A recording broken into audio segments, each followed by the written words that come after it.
पेशाब का पीला आना, पेशाब का रुक रुक के आना या कम हो जाना किडनी रोग का संकेत देता है। किडनी की बीमारी के नाम पर जहां पर सालों साल दवाइयां खिलाई जाती हैं, महंगी पद्धतियों का सहारा लेकर के डायलिसिस या ट्रांसप्लांट जैसी नौबत लाई जाती है, वहीं दूसरी तरफ एक चमत्कार के रूप में निकला है हिम्स हॉस्पिटल, जहां पर आकर के आपको कुछ ऐसी थेरेपियों से रूबरू करवाया जाता है जिसे अपना करके आप अपनी बीमारी को रिवर्स करना सीख जाते हैं।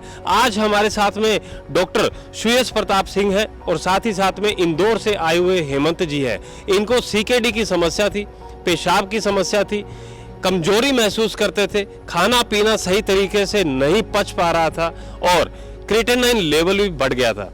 इन सभी समस्याओं को देखते हुए इन्होंने हिम्स हॉस्पिटल में एडमिशन लिया और आइए जानते हैं डॉक्टर साहब से कि इनको क्या लाभ मिला है। डॉक्टर साहब, बहुत बहुत स्वागत है आपका। बताएं कि क्या आप ऐसी टेक्निक यूज़ करते हैं, कौन सी ऐसी थेरेपी यूज़ करते हैं जिसे अपनाकर यहाँ पर चंद दिनों के अंदर ही आप दवाइयाँ बंद कर देते हैं, उन बीमारियों में लाभ मिलना शुरू हो जाता है। पहली बात, जो किडनी की बीमारियां हैं, रोग हैं, काफ़ी तेज़ी से इस समय ये बढ़ रही है और फैल रही है। और आप देखेंगे अपने करीब कहीं ना कोई ऐसा मिल ही जाएगा जिसका डायलिसिस हो रहा होगा या किडनी की दिक्कत होगी।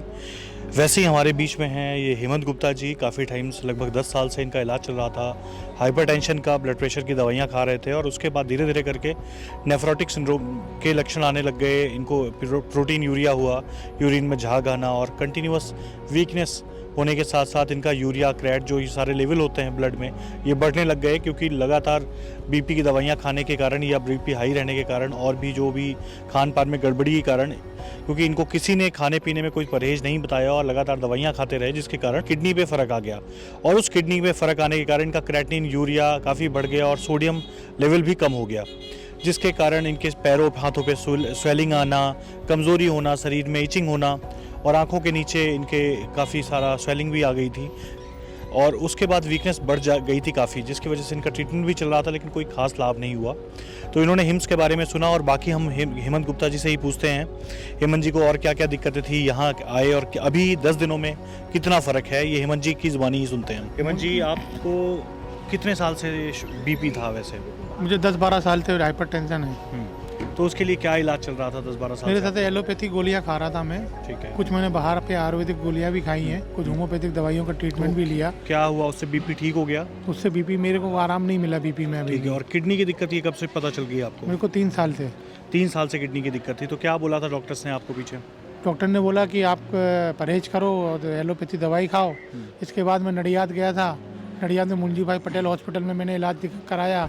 वहाँ पर उन्होंने बोला कि आप फैस्टुला बनवा लेना और डायलिसिस की तैयारी कर लेना, किडनी ट्रांसप्लांट की तैयारी कर लो। कब की बात है? उस समय डायलिसिस की जो बताया था तो आपका क्रेटिन कितना था? क्रेटिनिन मेरा था 780।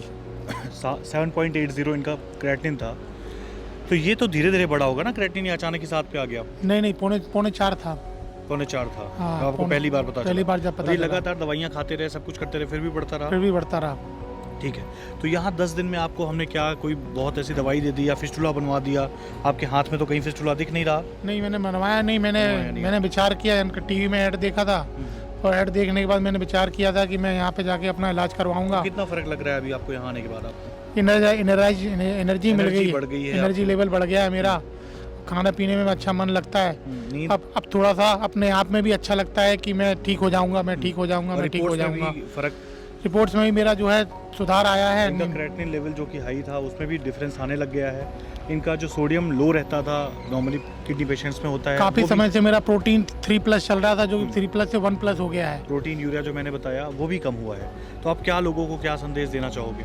मैं तो ये संदेश देना चाहूँगा कि आइए और बेहिचक होके हिम्स में अपना इलाज करवाएं और यहाँ की जो थेरेपीज़ है, यहाँ के जो डॉक्टर्स जो बताते हैं, उनकी गाइडलाइन को फॉलो करते हुए, सारे इंस्ट्रक्शन को फॉलो करते हुए अपने इलाज पे ध्यान देके, और जो वो यहाँ पे सिखाते हैं और जो बताते हैं कि अगर आप, जो हम यहाँ पे आपको सीख दे रहे हैं कि आपको कैसे जीना है, उस तरह से अपना खुद स्वयं के डॉक्टर कैसे बनना है, ये सब आपको बताया जा रहा है।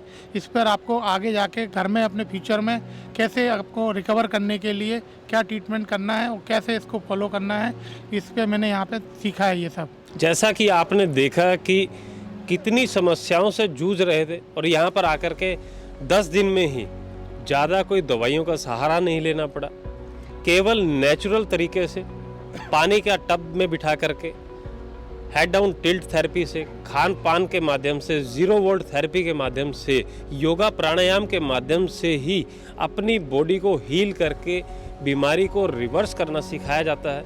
अगर आप भी हैं किसी बीमारी से परेशान तो देर ना करें, स्क्रीन पर दिए गए नंबर पर कॉल करके अपनी बीमारी का सही समय पर सही समाधान पाएं। भाई राजीव दीक्षित जी की याद के अंदर हिम्स हॉस्पिटल का निर्माण किया गया है, जहां पर डॉक्टर विश्वरूप राय चौधरी जी और आचार्य मनीष जी अपने दिशा निर्देश के अंदर ज्ञान और विज्ञान के द्वारा आपको अपना डॉक्टर खुद बनना सिखाते हैं। जय हिंद, जय भारत। हिम्स हॉस्पिटल की शाखाएं पूरे भारत में फैली हैं। चंडीगढ़ में डेरा बस्सी, लखनऊ, गुरुग्राम, दिल्ली, NCR, मेरठ, नवी, मुंबई, श्री अमृतसर, जयपुर, जोधपुर, चंडीगढ़, लुधियाना, संगरूर, गोवा, मुंबई, ठाणे व भागलपुर में भी सुविधा उपलब्ध है।